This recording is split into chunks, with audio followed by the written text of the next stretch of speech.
Paul. Bonjour Nicolas. Paul, est-ce que tu peux nous présenter ton produit? Bien sûr.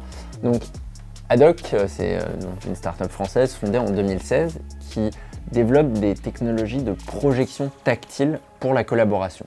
Donc, nous avons développé une solution qui permet de transformer n'importe quelle table, n'importe quel mur en écran tactile projeté. Et nous fabriquons ce hub tactile qui permet à des personnes sur les chantiers, dans les usines, à des forces d'intervention, par exemple de l'armée, de la gendarmerie, d'accéder à du contenu numérique dans des environnements où ils n'ont pas forcément d'écran. Concrètement, ce hub tactile, on le pose sur une table, il démarre, il y a un PC Windows 10 complet à l'intérieur et on a une surface de 1 mètre de diagonale qui devient tactile comme si c'était une tablette. Tu t'es adressé au groupement Vialog. Donc, Vialog est un groupement d'entreprises, 15 sous-traitants industriels basés en Normandie. Et notre vocation est d'accompagner notamment des startups technologiques dans l'industrialisation de leurs produits. Est-ce que tu peux nous rappeler à quel moment de ta vie d'entreprise tu nous as rencontrés? Adoc, on a commencé à discuter avec Vialog et puis ensuite avec Toshiba, Dieppe, avec lesquels nous travaillons depuis maintenant 3 ans, au moment où on passait d'un produit de prototype, donc fonctionnel, on pouvait prouver ce que l'on était capable de faire, à l'industrialisation de notre produit. Donc vraiment, ça nous a permis de passer de 1 à 100, puis la suite. D'accord. Maintenant qu'on a 3 ans d'antériorité de partenariat, si tu pouvais mettre en avant quelques avantages d'avoir trouvé cette structure Vialog, puisque j'imagine que tu avais un prestataire avant, comment ça t'a aidé dans ton business, peut-être sécuriser ta partie technique et peut-être aussi tes investisseurs, si tu peux nous parler de tout ça. Tout à fait. Alors, nous, on avait donc exploré différentes possibilités pour l'industrialisation de notre produit. En toute honnêteté, on était allé en Chine, on était allé à Shenzhen, on avait rencontré des fabricants là-bas, on avait rencontré des fabricants en France et on avait fait ce travail de comparaison de ce qui était le plus pertinent pour la production de notre hub tactile. Et ce qu'on est allé chercher chez Vialog, c'est la proximité. Nous, Adoc, nous sommes basés à Paris. Se rendre à Dieppe, c'est extrêmement simple, c'est extrêmement rapide. C'est les compétences, parce que c'est vrai que chez Toshiba, toute l'expérience de fabrication des photocopieurs se transposait très bien sur le produit Adoc, la partie optique, la partie mécanique, la partie électronique. C'était des compétences qu'on est venu chercher pour nous aider à passer un niveau, un cap en termes de qualité, en termes d'industrialisation. Et enfin, c'est aussi le côté Made in France qui rassure nos investisseurs, qui plaît à nos clients et qui aujourd'hui est un vrai argument commercial pour nous. Ça veut dire que concrètement, d'industrialiser ton produit en Normandie t'a aidé à trouver des nouveaux partenaires financiers? Et alors, je ne dirais pas que c'est nouveaux partenaires financiers, mais à rassurer nos investisseurs existants. Il se trouve que notre principal investisseur, c'est le fonds Normandie Capital Investissement, basé à Rouen, à travers leur structure Waterstart. Donc il y avait cette dimension déjà normande et c'est vrai que c'est dans la continuité. Et ça nous a permis de aussi s'inscrire dans cet écosystème industriel normand qui est très fort. D'accord.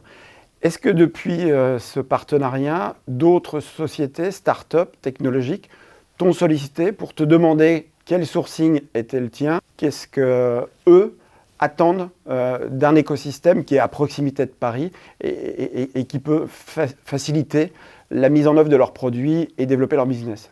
C'est une excellente question. Aujourd'hui, avec Adoc, nous sommes membres de 2 associations de start-up, une qui s'appelle Hardware France et l'autre Collectif Start-up Industriel. Et on constate qu'il y a un manque de mise en relation entre les start-up qui ont des projets hardware électroniques et les industriels français. Et c'est vrai que beaucoup de start-up font le choix, parfois par défaut, d'aller produire en Chine leur premier produit, leur première série, parce qu'ils pensent que c'est moins cher, quel que soit le type de produit qu'ils font, et surtout parce qu'ils pensent que ce n'est pas possible en France. Et en fait, nous, ce qu'on essaye de transmettre avec Adoc, c'est que non seulement c'est possible, c'est un choix, je dirais, de conviction, mais aussi un choix de raison, parce que si on fait le coût total avec les frais de transport, les frais d'aller-retour, de présence sur place, etc., finalement, ce qu'on va économiser sur peut-être un peu de main-d'œuvre et quelques coûts, on peut le retrouver sur l'ensemble du coût de production. Et nous, aujourd'hui, on est vraiment convaincu qu'on a fait le bon choix en travaillant avec Vialog. Alors, en termes de délai attendu entre tes exigences par rapport à la commercialisation du produit, est-ce qu'on a été en phase par rapport à tes attentes? Et est-ce que cette proximité s'est retrouvée dans les faits sur la fabrication des produits?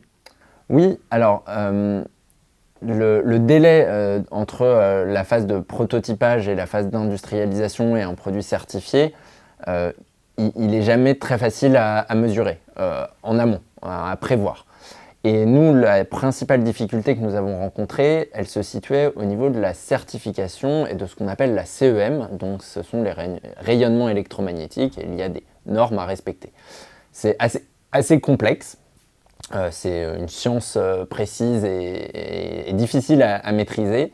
Et là, l'expertise de Toshiba nous a aidés à trouver des solutions, à tester, retester, pour arriver à être compliant avec ces normes européennes notamment, et donc à arriver avec un produit certifié. Ça nous a fait perdre un peu de temps, ça a nécessité de refaire certaines cartes électroniques pour adapter ça, mais c'est vrai que le fait de pouvoir faire des allers-retours réguliers avec Dieppe nous a énormément apporté, que ce soit en proximité, je dirais, façon de travailler, mais aussi en proximité géographique. Est-ce qu'on peut parler un peu volumétrie? Quand on s'est rencontrés, vous fabriquiez des dizaines de produits. Vous êtes passé après aux centaines. L'objectif, c'est maintenant plusieurs milliers, je crois. Exactement. Alors, on avait quelques dizaines de produits en pré-série dans les mains d'utilisateurs bêta-testeurs. Et aujourd'hui, nous sommes à plusieurs centaines par an et nous sommes sur la bonne voie pour faire plusieurs milliers, avec évidemment un petit... ralentissement, même un fort ralentissement au moment de la période Covid, qui nous a impacté comme beaucoup. Mais on a su montrer notre résilience. Et là aussi, la collaboration avec Toshiba a été utile et forte. Et aujourd'hui, on est sur une très forte croissance, puisque nous allons multiplier notre chiffre d'affaires par 4 cette année. Et en termes de vente, est-ce que tu maintenant t'adresses à l'Europe, et voire même au-delà? Oui, alors on a la chance d'avoir un produit qui répond à des problématiques qui ne sont pas franco-françaises. On a des clients aujourd'hui dans une vingtaine de pays de manière très opportuniste qui sont venus à nous, et à la fois en Europe proche, en Belgique, Luxembourg, Allemagne, Espagne, Royaume-Uni, et aussi plus lointain, sur le continent nord-américain, au Canada et aux États-Unis, et également à Singapour, aux Émirats arabes unis, et depuis peu en Indonésie, nous avons un distributeur local. Donc un rayonnement mondial. Exactement, à partir de produits fabriqués en Normandie. Ok, super. Et est-ce que tu as dans ton entourage des interlocuteurs qui cherchent des solutions techniques comme celles que tu as trouvées, parce que tu disais que tu faisais partie de 2 associations.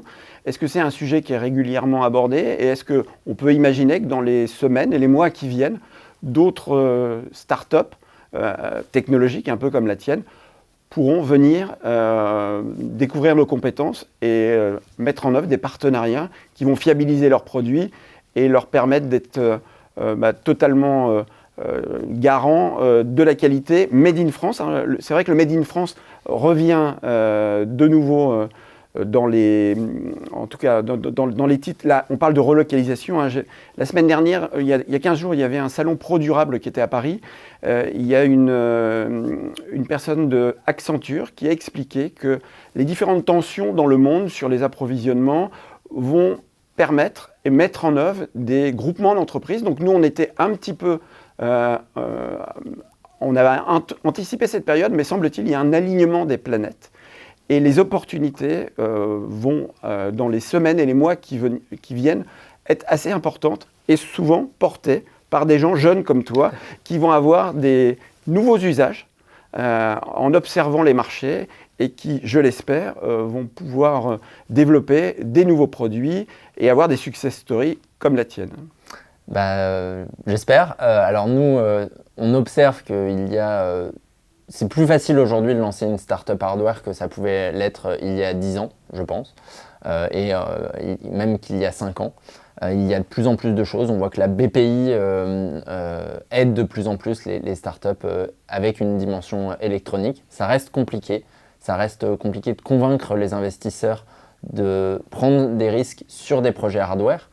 Déjà parce que c'est plus compliqué pour un projet hardware de trouver le besoin et le marché très tôt, contrairement à un produit software où ils peuvent mettre sur le marché des versions qui ont été développées à moindre coût pour valider le besoin utilisateur. Et c'est là où effectivement, d'avoir des partenaires forts avec des groupements d'entreprises, avec des compétences variées, réduit les risques pour les investisseurs sur cette phase d'industrialisation. Et c'est vrai que si on observe les startups hardware en France et ailleurs, hein, le principal problème, c'est au moment du passage du prototype à l'industrialisation. On voit énormément de produits disparaître à ce moment-là, et parce qu'ils ne savent pas passer en volume, etc. Et donc, je suis persuadé qu'il y a des compétences en France, il y a des moyens de production. C'est grâce à des groupements d'entreprises comme Vialogue que l'on va pouvoir faire émerger ces produits. Et effectivement, je reste persuadé qu'on peut faire énormément de choses avec le hardware qui n'est pas possible d'être fait juste avec du logiciel. Et dernière question, donc ça fait 3 ans qu'on a mis en place ce partenariat. Comment tu l'imagines sur la durée ? Je l'imagine avec beaucoup de confiance. Nous, notre objectif, c'est de continuer à faire des produits fabriqués en France, de les exporter.